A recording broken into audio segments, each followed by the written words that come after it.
Matt from Fort Worth, Texas.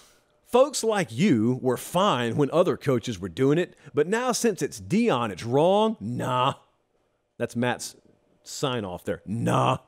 Matt, what are you talking about? I know what Matt was responding to, so I do know what he's talking about, kind of in a way. I chose this not because Matt himself said it. I chose this because I've been getting this nonstop, and I've been hearing a lot of people say it nonstop. There's this thought out there in the college football public that people are outspoken about Deion Sanders because Deion's just a different cat, and he's not doing anything that anyone else isn't doing, and they're going after him, and when in reality, it's the system you should be mad at, not Deion Sanders. And the back part of that I agree with. Deion's not doing anything illegal, so Deion's doing exactly what the system allows him to do. I've said it before, I'll say it again, I don't have an ounce of disdain for Deion Sanders, quite the opposite. I like Deion Sanders, I like that he's in college football, and I'm not mad at him for doing anything that half of y'all wouldn't do if you just took the job he took. And that's what I've told some coaches I've talked to. Because as I told you last show, a couple of shows ago, several coaches have reached out to me and they have spoken their mind on Deion Sanders. Only Pat Narduzzi has done it publicly. The rest of them are off the record on it. And their reasons are their reasons. But when they vented to me, I've told every one of them the same thing. You ought to go public with it, or else you're just venting. If you want something to change, then lobby the proper authorities or just speak out like Narduzzi did. I got all the respect in the world for Pat Narduzzi. I don't even care if I disagree with him. He spoke and put his name behind his words. A lot of the other ones won't.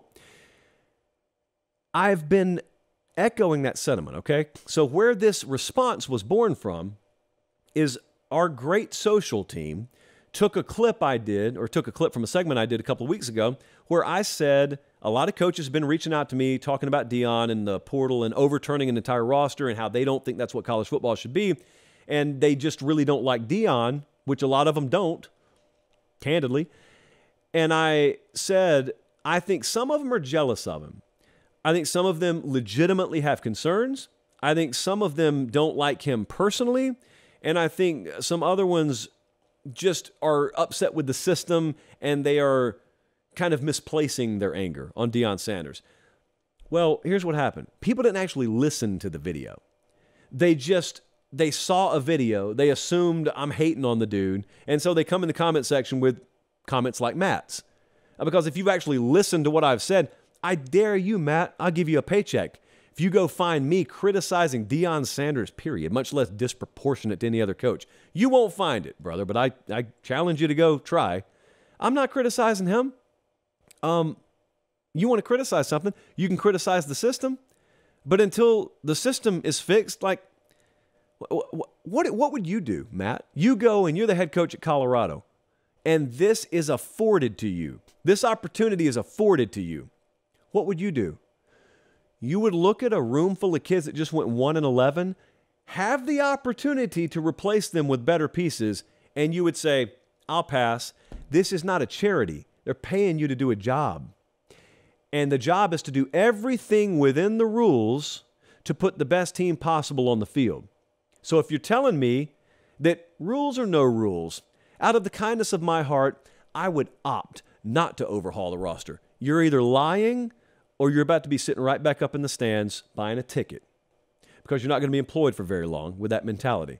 Now, Matt, if you wanted to come to me and you wanted to say, I hate that the rules allow Deion or anyone to do what he's doing, then we're going to have a conversation. And you may even find I agree with you. People come at me and Colin, you know this from the time you and I started this show here. They have come at me whenever there's been a change in the portal or NIL, or both, usually at the same time, and the NCAA has no idea how they're going to police it. They just throw it out there. Oops, we spilled this bucket of blood in the water. I hope no sharks show up. Let's go back to shore. That's the NCAA's modus operandi. Well, you know, some people don't call it out, and some people do. We call it out on this show, and we get labeled sometimes as, once again, being alarmist, or just complaining, or being negative. It's not that. So in 2020 and 21, when this was happening, and I'm not going to tell this story again at length, and I'm not going to play a clip again, because that just feels like patting yourself on the back, and my back hurts too bad right now to do that. But in 20 and 21, when this was happening, I came on the show and I said, this is about to do something that you think you're going to like and you're not going to like it. Just like playoff expansion. Same principle. You think you're going to like what NIL and the portal do, and you're not going to like it. It's not going to give you what you think, and that is a level playing field. It's never going to do that. And what it's going to do is you're giving players freedom to move about the country like it's a Southwest flight. You're giving players money, and you don't realize that coaches are then going to look at that and say, well, you're no longer a student athlete in my eyes. If you got all that, I'm going to treat you a lot more like an employee. I can't call you one legally, but I'm going to treat you like one. We were doing this segment in 2020. I remember it vividly. We pulled up a clip from it the other day. Well, we're here now.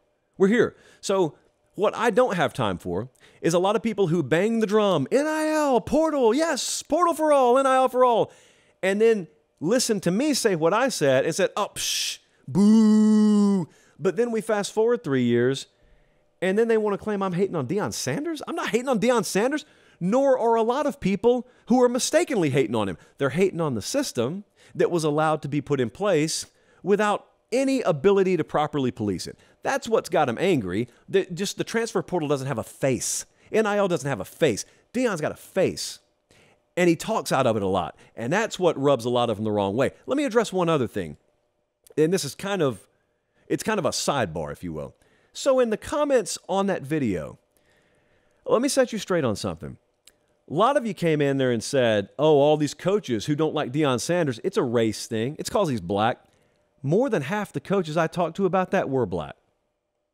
So it wasn't that. I'm not doubting there may be someone out here that doesn't like him because of his skin color. There's a lot of folks in this country. I'm telling you, the folks I talked to, there was not an ounce of that I detected. In fact, a lot of them looked just like Deion. It wasn't that. And it wasn't even Deion, is the point I keep going back to. They're upset at the system. Deion just happens to be the one taking advantage of it. So the Deion hate, there's this group of people, they're kind of cultish.